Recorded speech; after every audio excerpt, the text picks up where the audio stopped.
उनके लिए एक छोटा सा पैगाम मैं आपको दे रहा हूं। उसी कृष्ण कथा से ध्यान रखना। आपने एक कैरेक्टर का नाम सुना होगा, भीष्म पितामह, सुना है ना? जब वो सैया पे लेटे हुए थे, बाणों की सैया पे, और तब कृष्ण आते और वो पूछते हैं,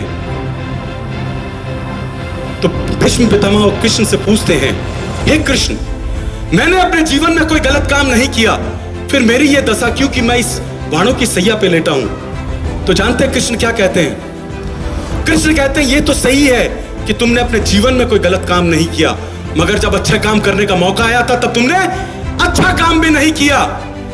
प्रॉब्लम ये नहीं है इंडिया में कि वो बुरे लोग बढ़ गए हैं या वो टेररिस्ट बढ़ गए हैं। प्रॉब्लम इंडिया में ये है कि जो अच्छे लोग हैं वो बैठे हुए हैं शांत। जिस दिन वो अच्छे लोग यहां आके इस मंच पे खड़े हो जाएंगे मेरे साथ, मैं वादा करता हूं दोस्तों, भारत को बदलने में समय नहीं लगेगा।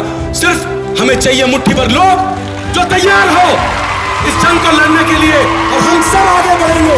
हम में से कोई एक आगे बढ़ गया तो देश आगे नहीं बढ़ेगा, हम सबको आगे बढ़ना पड़ेगा। एक ऐसा योद्धा जिसने जीवन के सब रंग देखे लेकिन हिम्मत नहीं हारी, जीवन की कठिन परिस्थितियों का सामना कैसे करें, चलिए सीखते हैं भीष्म पितामह के विचारों से।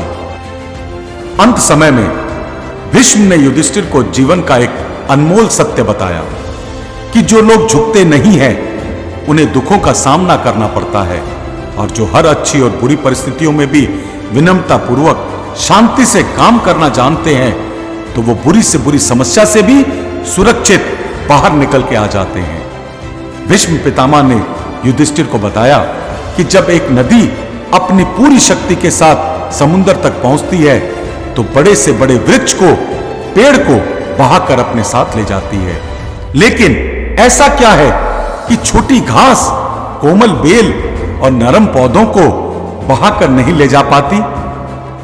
अब जवाब जरा ध्यान से सुनिएगा। भीष्म कहते हैं कि जब नदी अपनी पूरी शक्ति के साथ जल का बहाव लेकर आती है तो छोटी घास, कोमल बेलें और नरम पौधे अपने आप झुक जाते हैं, किंतु विशाल पेड़ अपनी कठोरता के कारण ये नहीं कर पाते। इसीलिए नदी उन्हें उखाड़कर बाहर कर ले जाती है। युधिष्ठिर, जीवन में जब भी विपरीत परिस्थितियां हो तो हमेशा झुककर ही रहना, ऐसे शब्दों का इस्तेमाल करना जो दूसरों को प्यारे लगे, दूसरों को बुरा भला कहना, दूसरों की निंदा करना, दूसरों का अपमान करना, बुरे वचन बोलना, ये सब छोड़ने के योग्य होते हैं, क्योंकि ये हमेशा आपका नुकसान ही करेंगे और आपको कभी भी आगे नहीं बढ़ने देंगे। साथियों, आज मेरी एक बात मरते दम तक याद रखना कि अपने बीते हुए उस वक्त को भूल जाओ जो तुम्हें दर्द देता हो, तुम्हें तकलीफ देता हो, पर वो मत भूलो कि उस बुरे वक्त ने तुम्हें क्या सिखाया है। झुकना सीखो और झुकाना भी, मान जाना भी सीखो और मनाना भी, खुश रहना भी सीखो और खुश करना भी। ऐसा करने से घर की अशांति और झगड़े खत्म होंगे और घर प्रेम का आंगन बन सकता है, वरना अपने घर के आंगन में भी महाभारत का युद्ध होते हुए देखोगे। Wonderful, great.